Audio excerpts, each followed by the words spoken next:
How to crochet a granny square. So to get started, I'm going to chain 5 and then I'm going to put a slip stitch into the very first chain to make a loop.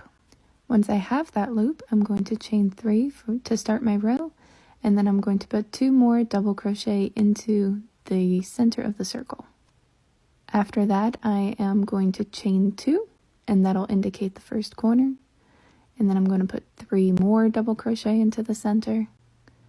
And then after the 3 double crochet, I'm going to chain 2 again for my second corner, and I'm going to put 3 more double crochet in there, chain 2 for my third corner, 3 more double crochet in there, and then chain 2 for my fourth corner, and then I'll let you know what to do next. For this video, I'm only going to do the first row to keep it short and sweet, and so that I can be a little bit more detailed on the other rows. But while you're watching this, here's the fun fact. There are no crochet machines. Every single granny square that you've ever seen has been handmade by somebody.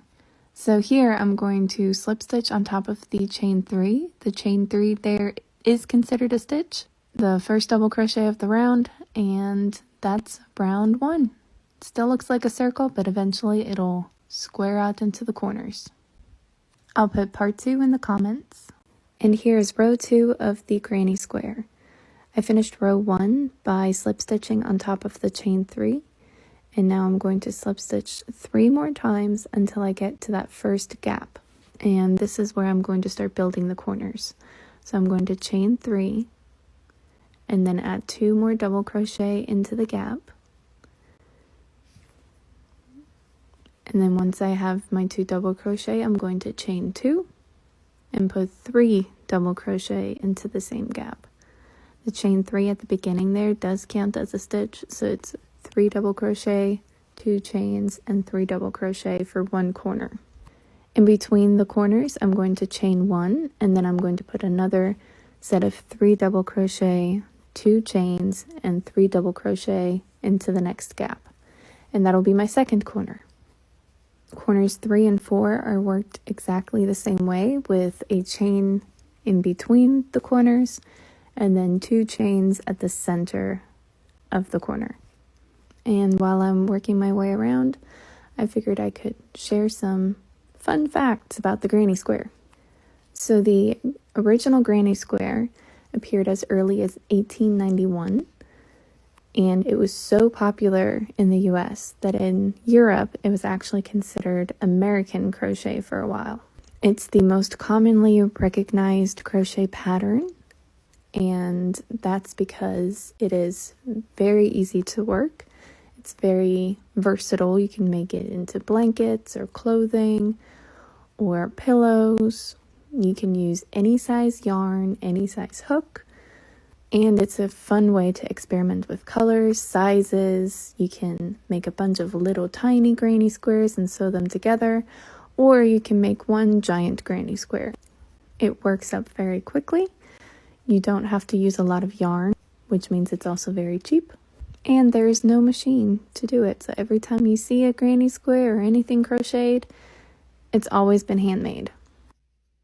Now to finish off row 2, I'm going to add a slip stitch to the top of the chain 3, and I'll put row 3 in the comments. Welcome to row 3 of the granny square. I'm going to start the same way I did for row 2 by slip stitching into each stitch across until I get to that first corner piece.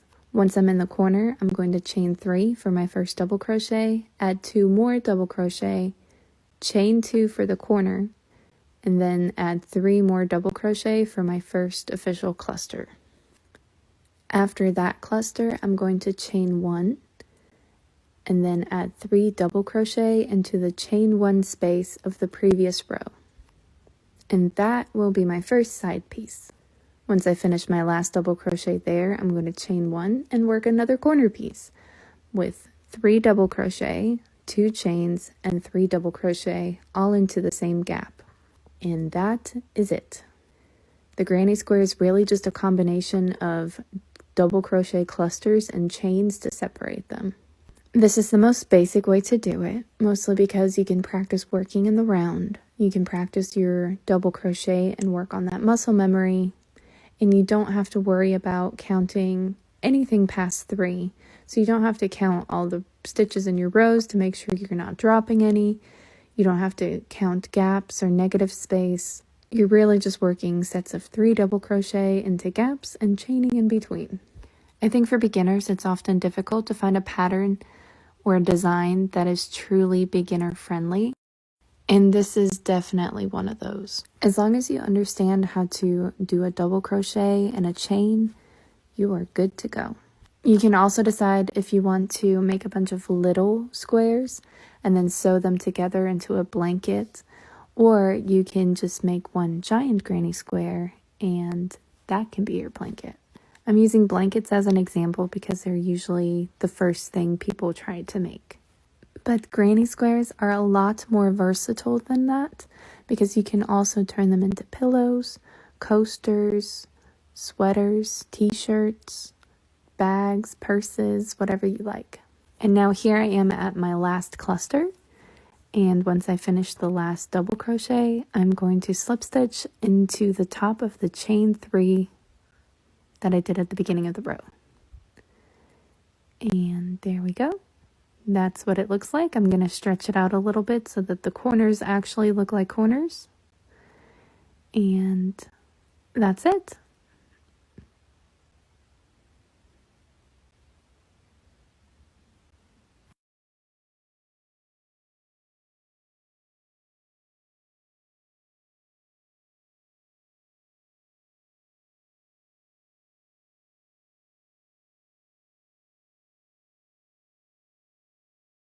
So here's the situation.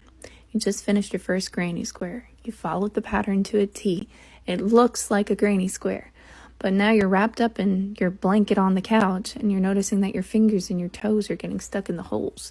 There's a wrong side and a back side, and if you're not wrapped up the right way, it bothers you because the wrong side shouldn't be facing out. And then the turning chains are leaving this weird gap, especially over time as the fibers get stretched out more. So how do you fix that? This video is to show you how you can fix those problems by making some minor adjustments to your granny square. Most of these tips are related to decreasing the size of the gaps within the granny square. The first one you have control over is the size of the circle in the very center of your granny square. So instead of chaining 5 to create the ring, you can chain 4 to create a smaller ring, or you can chain 3 and work all of your double crochets into that very first chain. Now this one's going to be a little difficult, but if your chains are loose enough, that can work. The other tip is to use a magic loop or adjustable loop and completely get rid of that ring in the center. The next tip is at the beginning of your row. Instead of chaining 3 for your first double crochet, you can chain 2, and then instead of slip stitching on top of the chain 3, you can slip stitch on top of the second stitch right there. And then that way that'll get rid of the gap a little bit. And then instead of slip stitching to that first corner, I'm going to chain 2, turn my work, and then that is what was my 4th corner, but is now going to be my first corner of round 2. So I'm going to work 2 more double crochet, and then instead of chaining 2 for the corner, I'm going to chain 1 and work 3 more double crochet into that space. Once I finish my last double crochet, I am not going to chain 1 and work directly into the next gap. So 3 double crochet, 1 chain, 3 more double crochet will be the corner. By eliminating some of the chains, I'm making less space in the gaps, and since I'm not adjusting the number of stitches into those gaps, it'll make the gap slightly smaller. And then by turning my work, I'm doing 2 things. First, I'm eliminating the right side, wrong side, because after a while you'd have to look very closely to figure out what the right side is, and even then it's debatable. And then, because I'm alternating directions, I'm offsetting the curling process that can sometimes happen, and the granny square itself will end up flatter. Everything else I'm going to keep the same here. It's still going to be clusters of 3 double crochet and 1 chain in the corner, but I'm not doing chains in between anymore, and I'm not slip stitching to the corners. If you have any questions, I'd be glad to answer them, but these are just a couple tips to make your granny square even better.